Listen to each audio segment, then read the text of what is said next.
अभी से 1-2 महीने पहले सीजेपी के थ्रू जंतर मंतर पे जो कुछ भी होता आ रहा था उसका सिर्फ मोर और लेस एक ही मोटिव था, एक यूनियन लेवल मिनिस्टर को अपनी गलती का एहसास दिलाना, for him to accept that mistake and to resign, जिससे कि जो भी लोग उसके अंडर हुए पेपर लीक की वजह से मरे हैं उन्हें इंसाफ मिल पाए। अब सोनम वांगचुक सर के एक्शन, अनशन और abduction along with the help of CJP leaders and a huge shit ton of Janata, they were able to achieve this goal। हाँ, इसमें कुछ लोग घायल हुए थे, कुछ लोग मरे भी थे, बट ठीक है यार, मतलब 2-3 लैब रैट अगर मर रहे हैं किसको क्या फर्क पड़ रहा है। At the end of the day हम वही तो है ना इस कंट्री के अंदर। अब देखो, अब ये 20 मरे, धर्मेंद्र प्रधान ने रिजाइन कर दिया, वापस तो नहीं आ सकते ना ये, तो ठीक है यार, 1-2 और मर गए, कोई दिक्कत नहीं है, उससे कोई प्रॉब्लम नहीं है। लेकिन एक बात नोटिस करने वाली है कि धर्मेंद्र प्रधान के रेजिग्नेशन के बाद चलो ये तो वापस नहीं आ सकते, या फिर जो लीक हुआ पेपर है वो अनलीक नहीं हो सकता, लेकिन जो चीजें खराब थी उन पर इम्पैक्ट जरूर पड़ सकता था, या फिर वो सुधरी जा सकती थी, जैसे कि आगे आने वाले पेपर लीक्स। मगर वो तो नहीं होता दिख रहा। इनफैक्ट इन सब चीजों पे क्या, बाकी सेक्टर्स पे तुम E20 ले लो, रोड इंफ्रास्ट्रक्चर ले लो, इन जनरल इंफ्रास्ट्रक्चर ले लो, बारिश हुई तो नोएडा जैसी टियर 1 सिटीज डूबे जा रही है पानी के अंदर, एवरेज AQI उतनी ही गंदी है, FSSAI अभी तक सो रही है, कोई health and safety standard set ही नहीं हो रहा है, और इस सब से अभी भी गवर्नमेंट को कोई फर्क नहीं पड़ रहा है, कोई डर ही नहीं है। तो फिर इस पूरे हंगामे से almost next to zero impact पड़ा। इनफैक्ट जितना भी इम्पैक्ट पड़ा है वो सब आम जनता पे ही पड़ा है, जितने भी लाठी चार्ज वगैरह सब हुई, टियर गैस, पैलेट गन्स, ये लोग तो है जनता के ही पार्ट हैं। लेकिन ऐसा हुआ क्यों इतने बड़े प्रोटेस्ट के बाद भी गवर्नमेंट को कुछ फर्क नहीं पड़ा, लेकिन जनता को फर्क पड़ा, वो भी नेगेटिवली। अब अगर तुम इसमें थोड़ा सा दिमाग लगा के देखोगे, फैक्ट्स थोड़े खंगालोगे, टटोलोगे, you will get to know कि इस चीज का कारण है जनता खुद, जो कि कोपियस अमाउंट्स ऑफ अंधभक्तों और बेवकूफों से भरी हुई है, जिनके लिए देश भी मोदी है, धर्म भी मोदी है, भगवान भी मोदी है, एंड जीने का जो पूरा मकसद है वो भी मोदी है। ध्यान रखना, देश नहीं है, मोदी है। क्योंकि प्रोटेस्ट जब चल रहा था या फिर प्रोटेस्ट हो जाने के बाद जब आपको इंस्टाग्राम पे इस तरीके के पोस्ट दिखते हैं,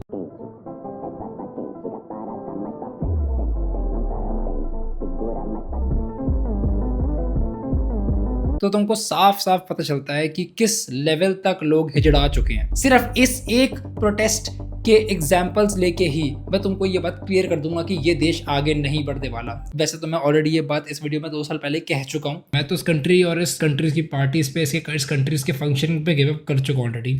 एवरीथिंग इज फक्ड हियर। लेकिन आज हालत और ज़्यादा खराब हो चुकी है, और कितनी खराब है वो तुम्हें दिखेगी अब। Good morning, India!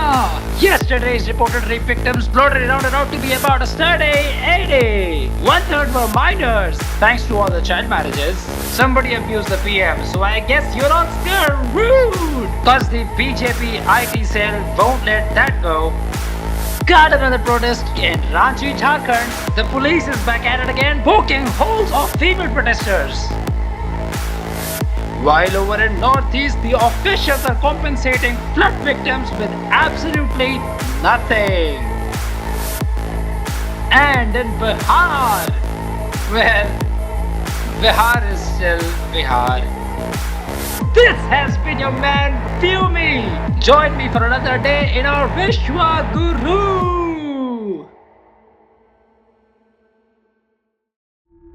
सबसे पहली बात तो मेन स्ट्रीम मीडिया की कर लेते हैं, जो कह रहा है कि प्रोटेस्टर्स जो हैं वो CIA फंडेड थे, उनको पाकिस्तान ने भेजा था। जॉर्ज सोरोस पे, एक तो ये जॉर्ज सोरोस क्या चीज़ है भाई, मेरे को अभी तक समझ में नहीं आ रही। मैंने टायरानोसोरस सुना है, मैंने ब्रैकियोसोरस सुना है, जॉर्ज सोरोस कौन सा डायनासोर है मेरे को नहीं पता भाई। ये एज इफ कि ये पेड मीडिया भी अब समझ चुकी है कि भाई हर एक चीज़ अब पैसे दे के ही होती है भैया, कोई अपनी विल से कुछ नहीं कर सकता। इनके साथ तो सब पैसे दे के होता है, पार्टियां सब पैसे दे के वोट खरीदती हैं, ये पैसा लेके न्यूज चला रहे हैं, और हमने भी जो प्रोटेस्ट किया सब पैसा लेके हुआ है। अच्छा, एंड चलो मान लेते हैं चलो एक बारी को कि ये सब जो यहाँ पे लोग तुम्हें दिख रहे हैं पीछे से प्रोटेस्ट में आए थे, ये सारे के सारे लोग CIA फंडेड है, ये बाहर के लोग हैं, यहाँ के ये देशवासी है ही नहीं ये लोग। तो मुझे एक बात बताओ कि इतनी बड़ी प्रोटेस्ट, इतने सारे लोग देश की कैपिटल के बीच में इतना बड़ा प्रदर्शन कर रहे हैं, how big of a failure that is for the home minister. इस तरीके से होम मिनिस्टर अमित शाह को भी रिजाइन करना चाहिए। और अच्छा, अब इसमें अंधभक्त कैसे पीछे रह जाए, कहने भाई तुम तो यार ये तो बीजेपी के अगेंस्ट प्रोपेगेंडा फैला रहे हो यार, तुम तो एंटी मोदी हो, बीजेपी के अगेंस्ट प्रोपेगेंडा। अगर ये सीआईए और पाकिस्तानी एजेंट्स होते तो भैया ये तो नेशन को थ्रेट है ना,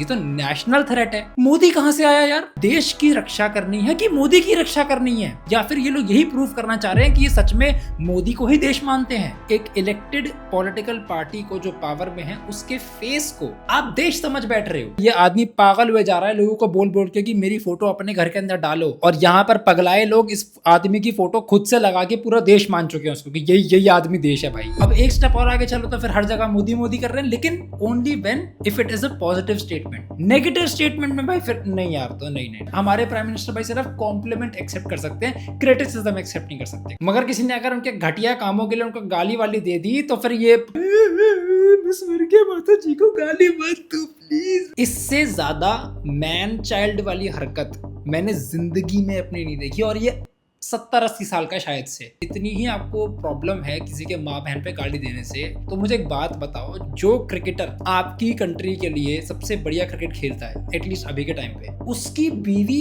और 3 महीने की बच्ची को जब रेप थ्रेट्स गालियां आ रही थी, तो तब क्यों नहीं आपका ये प्लीज मेरी स्वर्गीय माता जी को गाली मत दो प्लीज, ये कहाँ था आपका फिर तब? जब शार्क टैंक की जज नमिता थापड़ को रंडी कह रहे थे लोग, उसे गालियां दे रहे थे प्लीज मेरी स्वर्गीय माता जी को, तो सिर्फ आपकी स्वर्गीय माता जी को ही गाली नहीं दे सकते, बाकी सखी माता जी या फिर किसी की बहन बेटियों को रेप थ्रेट भी दे दो। 3 महीने की बच्ची, इन्फेंट है वो, इन्फेंट विराट कोहली की को रेप थ्रेट्स दे रहे हैं लोग, उसमें इसे कोई प्रॉब्लम नहीं लग रही है, लेकिन इसकी स्वर्गीय माता जी को गाली पड़ रही है इसके कर्मों की वजह से, तो बहुत प्रॉब्लम है। और अच्छा आयरनी देखो, उसकी वजह से इस लड़की को कितनी माँ बहनों की गालियां मिली हैं, कितने रेप थ्रेट्स मिले हैं। ये वही लोग हैं जो इसके कमेंट सेक्शन में हार्ट स्पैम कर रहे हैं। मैं तो बता रहा हूँ ना, this whole situation with the population of this country, इसको एक्सप्लेन करना मुश्किल है लेकिन नामुमकिन नहीं है। अब जरा से क्विक डाइव मारते हैं ये देखने में कि एग्जैक्टली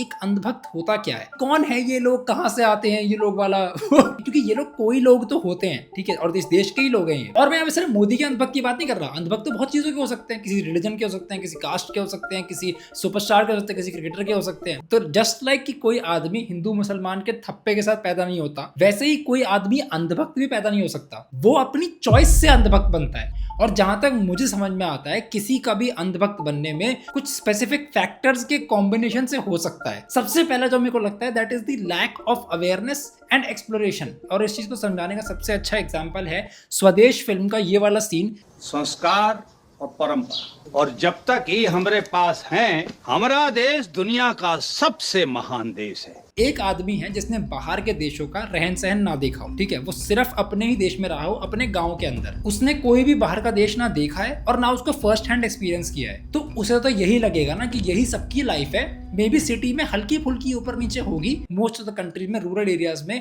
यही सबकी ऐसी लाइफ है एंड सब ऐसे ही जीते होंगे। तो उसके लिए अब एक स्टैंडर्ड ऑफ लिविंग सेट हो चुका है एंड उसने वो एक्सेप्ट कर लिया है। और अब वो चाहे बाहर का रहन सहन इंटरनेट पे भी देख ले तो उसको यही लगेगा कि तो बस दिखावा है, इनका तो कल्चर अलग है इसलिए ऐसे रह रहे हैं ये। एंड दैट इज जब तक वो उसको एक्सपीरियंस ना कर ले, because when you experience something अपने आप से, तब तुम्हें असली डिफरेंस समझ में आता है। लेकिन देश के बाहर तभी निकला जा सकता है जब आपके पास बहुत सारा पैसा हो। एंड गेस हमारे देश में मैक्सिमम पॉपुलेशन क्या है? ट्रिक क्वेश्चन नहीं पूछ रहा हूँ, ज़्यादा मुश्किल सवाल नहीं है ये, बहुत आराम से इजी आंसर है इसका। Next combination of factor is normalizing low standards and nothing to be proud of. देखो इस देश में ना ऑलमोस्ट हर एक बच्चे को उसके जीवन की शुरुआत से ही बोल दिया जाता है कि भैया फर्स्ट आना है तुम्हें, कहीं भी कुछ भी कर रहे हो तुम्हें फर्स्ट आना है। बट प्रॉब्लम ये है कि इतना कंपटीशन है कि अगर वो 99 परसेंटाइल भी ले आए तो तब भी वो 50,000 रैंक पे पाता है खुद को, विच इज नॉट इनफ। तो वो अगर टॉप 1% में नहीं आ रहा है, ही takes that as a personal failure कि मैं अब एक फेलियर हूँ। फिर चाहे एक्चुअल सपना वो उसके माँ बाप का ही क्यों ना हो,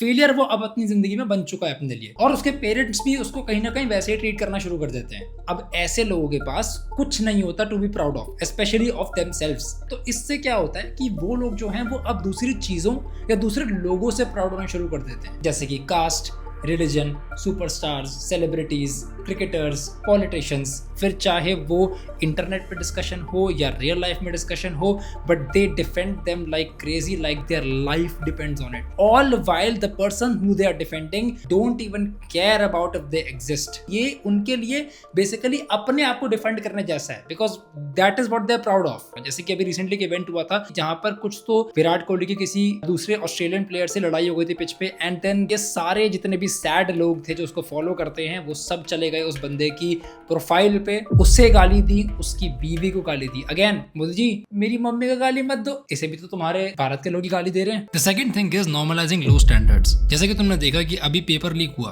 पर पेपर लीक तो इससे पहले भी हो रहे थे। इनफैक्ट जब फर्स्ट पेपर लीक हुआ था तो उसके लिए प्रोटेस्ट क्यों नहीं हुआ? क्योंकि इस देश के नागरिक अब ये बात मान चुके हैं कि हाँ चलो ये तो इंडिया है, यहाँ तो ये सब चीजें होती ही रहती हैं। This is how our country works, this is who we are. हम अपने लिए ही इतने लो स्टैंडर्ड सेट कर चुके हैं कि अब हम चाहें भी तो उनसे निकल नहीं सकते, and this is what the governments are taking advantage of. CJP और जंतर मंतर के प्रोटेस्टर्स एक नहीं 2 लड़ाइयां लड़ रहे थे साइमल्टेनियसली, जो इस पूरे मूवमेंट को पॉलिटिसाइज करने में लगे हुए थे, बाय सेइंग कि ये प्रोटेस्ट सिर्फ देश में अनरेस्ट और इंस्टेबिलिटी लाने के लिए किया जा रहा है। मगर इन बेवकूफ़ों को ये नहीं पता है कि नीट जैसा एग्जाम जिससे देश के डॉक्टर्स डिसाइड होते हैं, अगर वो लीक हो रहा है तो देश ऑलरेडी बहुत ज्यादा अनस्टेबल स्टेट में है। एंड जब आधे लोग सबके फ्यूचर के लिए लड़ रहे हो और आधे लोग उन्हीं लोगों से लड़ रहे हैं, तब तुम्हें रियलाइज होगा कि 70 सालों में भी हमारा देश डेवलप क्यों नहीं हो पाया और आगे आने वाले टाइम में भी क्यों नहीं होगा। So now that we have discovered कि अंधभक्त exactly होता क्या है, तो how do we tackle this problem? कैसे हम लोगों को अंधभक्त बनने से रोकें, या किस तरीके से हम अंधभक्ति कम कर सकते हैं? The answer to this question is that you cannot. It's too late now. हम एक ऐसी irreversible state पर पहुंच चुके हैं जहां से वापस आना पॉसिबल ही नहीं है। और मेरी बुद्धि जितनी जाती है, मुझे तो ये चीज पता थी कि भाई आगे आने वाले टाइम में, जैसे कि मैंने इस वीडियो में प्रेडिक्ट किया था, हालात बिगड़ने ही वाले हैं। तो इस वीडियो के थ्रू मैं तुम्हें यहाँ पर अभी आज एक वार्निंग देने आया हूं to get up, make a plan so that you can leave this country. क्योंकि इस कंट्री में आपको सफरिंग के सिवा और कुछ नहीं मिलने वाला in the next coming years. और ना सिर्फ आपके लिए, आपकी आने वाली जनरेशन के लिए। कि बस एक बार सोच कर देखो, मान लो कि आप दिल्ली में रहते हो, आपने नवंबर के टाइम पे एक बच्चे को जन्म दिया, आते ही फेफड़े फट गए क्योंकि एक जो 1000 की है। फिर उस बच्चे को आपने टॉक्सिक यूरेनियम वाला पानी पिला दिया, नेस्ले सेरेलैक खिलाया तो उसमें चीनी बहुत है, बाकी सब चीजें खिलाई तो उसमें अडल्ट्रेंट्स बहुत है, पनीर नकली है, दूध नकली है, सब नकली है। फिर बच्चे की आई पढ़ने की उम्र, स्कूल भेजा आपने उसे, आपने उसका एडमिशन कराया प्राइवेट स्कूल में, 1,00,000-1,50,000 फीस है। अब एक दिन बच्चा किसी जाट गुजर से बुली हो गया और पिट गया, उसके लग गई सर पे चोट, आप गए हॉस्पिटल में, 1,00,000-1,50,000 का बिल वहां पे आ गया आपका। अगले दिन वो बच्चा गया पेपर देने, पेपर लीक हो गया। आगे चलो पेपर लीक के बाद बच्चा जॉब लेने गया, 99% मार्क्स लाने के बाद भी सीट नहीं मिली क्योंकि रिजर्वेशन थी। इसके बाद एक दिन आपका बच्चा दिल्ली की सड़कों पे रात में अपनी गर्लफ्रेंड के साथ बाइक पे कहीं जा रहा होता है और पीछे से कोई रैंडम अमीरजादे का लड़का 17 साल का आके उसको उड़ा देता है। अगले दिन आपको अपने बच्चे की लाश मिलती है और उसके बाद आपको बड़ी फ्रेश न्यूज़ मिलती है, आपके बच्चे का और उसकी गर्लफ्रेंड का जो कातिल है वो अब 300 वर्ड के ऐसे लिख के छूट चुका है। This is the story of your child if you decided to give birth in this country. ये बात अगर तुम समझ रहे हो तो अच्छी बात है, नहीं समझ रहे हो तो तुम्हारी मर्जी है। मेरा काम एज ए क्रिएटर और मीडिया पर्सन तुम लोगों को जागरूक करना है, क्योंकि ऑब्वियसली ये लोग तो कर नहीं रहे हैं, तो मैंने वो कर दिया। बिकॉज जिन लोगों के पास पैसा है और दिमाग है वो ऑलरेडी देश छोड़ के जा चुके हैं। अश्नीर ग्रोवर ने इस पॉडकास्ट में बड़े प्यार से कहा था कि इंडिया में tax is punitive, which it is. साफ साफ बोलता है कि ना आप गवर्नमेंट का हॉस्पिटल यूज करते हो, ना स्कूल यूज करते हो, सड़कें बेकार ही हैं, इंफ्रास्ट्रक्चर वैसे ही बेकार है, प्रॉपर्टी बेचो तो टैक्स, शेयर्स बेचो तो टैक्स, सैलरी लो तो टैक्स, उस टैक्स सैलरी से कोई सामान खरीदो तो tax, and then the services we get in return are shit. मुझे नहीं पता कि तुम में से कितने लोग बाहर गए हैं देश के, नहीं गए। मैं पर्सनली 5 बार जा चुका हूँ। I have seen it and I have experienced the life people are living outside this country. To be clear, मैं रिसेंटली अभी वियतनाम गया था जहाँ के मैंने पूरे व्लॉग्स बनाए हैं। ये इनकी नॉर्मल रिवर है, एंड जिस रिवर को हम अपनी माता कहते हैं भाई, उसकी हालत देखो और इसकी हालत देखो। इट्स सो सैड टू सी भाई कि हम अपनी रिवर्स को किस तरह से ट्रीट करते हैं जिनको हम भगवान मानते हैं। एंड इनकी रिवर्स देखो, जिनको ये कुछ नहीं मानते उनको भाई इतनी रिस्पेक्ट, मस्ती से मछलियां तैर रही हैं, कोई फोम नहीं, कुछ नहीं है। And if you want to check out my experience तो तुम यहाँ पे जाके मेरे ब्लॉग्स देख सकते हो मेरे सेकंड चैनल पे, जहाँ पर मैं गेमिंग और ट्रैवल कंटेंट डालता हूँ। तो do go ahead and check out this blogs to see the difference. बाकी अगर तुमको लगा ये वीडियो थोड़ी आई ओपनर है and you want to open other people's eyes, then do share it with your friends and family and also like and hype the video for reach. Also अगर आप नए हो एंड इस channel पे पहली बार आ रहे हो, देन प्लीज सब्सक्राइब, बिकॉज इस चैनल पे ऐसी और इंफोटेनमेंट वीडियोस आती रहेंगी। That being said, don't forget to check out my Instagram and my second channel which I mentioned earlier. Thanks for watching. I'll see you guys in the next one. Till then, please take care and